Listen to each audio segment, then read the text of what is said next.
روزہ اور تزکیہ نفس، روزے کی فرضیت۔ اے ایمان والو، تم پر روزے فرض کر دیے گئے ہیں جس طرح تم سے پہلے لوگوں پر فرض کیے گئے تھے تاکہ تمہارے اندر تقویٰ پیدا ہو۔ سورۃ بقرہ کی آیت نمبر 183 میں اللہ رب العزت روزوں کی فرضیت کا اعلان فرماتے ہیں۔ سرکار دو عالم خاتم النبیین صلی اللہ علیہ وآلہ وسلم نے جب مکہ مکرمہ سے مدینہ منورہ ہجرت کی تو 2 ہجری میں یہ آیت نازل ہوئی، اور اس آیت کے نازل ہوتے ہی روزوں کا جو سلسلہ چل رہا تھا وہ فرض روزوں میں تبدیل ہو گیا۔ روزہ رکھنے کا تصور تو اس سے پہلے بھی موجود تھا، لیکن اس آیت کے نازل ہوتے ہی روزوں کو رمضان المبارک کی صورت میں فرض روزوں کا درجہ دے دیا گیا۔ رب العالمین کا حکم۔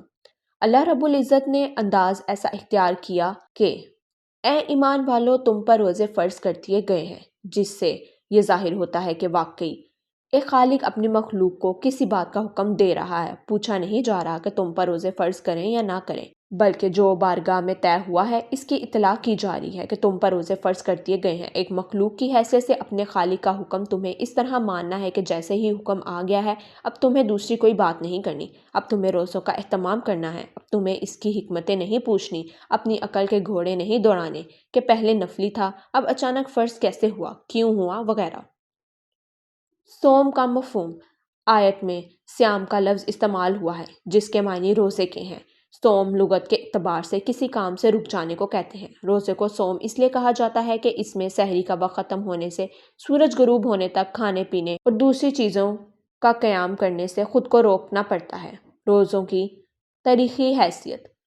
اس آیت کے دوسرے حصے میں اللہ رب العزت نے ارشاد فرمایا کہ جس طرح تم سے پہلے لوگوں پر روزے فرض کیے گئے تھے، یعنی آپ صلی اللہ علیہ وآلہ وسلم کی امت سے پہلے بھی روزوں کا سلسلہ موجود تھا۔ آپ صلی اللہ علیہ وآلہ وسلم جب مدینہ منورہ تشریف لے گئے، وہاں یہودیوں کی بہت بڑی تعداد آباد تھی، اور یہودی عاشوراء یعنی محرم الحرام کی 10 تاریخ کو روزہ رکھنا فرض سمجھتے تھے۔ ان کا عقیدہ یہ تھا کہ اس دن اللہ نے فرعون اور اس کے مظالم سے بنی اسرائیل کو آزادی عطا فرمائی تھی۔ اس تاریخ شکرانے کے طور پر ان میں روزے رکھنے کا رواج پیدا ہوا، اور آپ صلی اللہ علیہ وآلہ وسلم کے زمانے تک یہ رواج جاری رہا تھا۔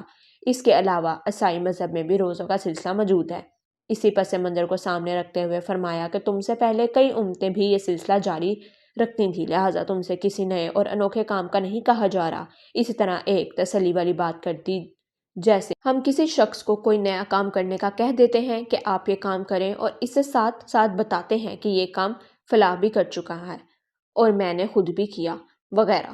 تو اب اس سے کرنے والوں کو ذرا تسلی ہو جاتی ہے، اطمینان ہو جاتا ہے کہ یہ کام میں پہلی بار نہیں کر رہا، اگر یہ اتنا مشکل ہوتا تو یہ بھی نہ کر سکتا۔ تو اللہ رب العزت نے جیسے تسلی کا کلمہ ذکر فرما دیا کہ تم سے پہلے بھی روزوں کی عبادت کا تصور تھا۔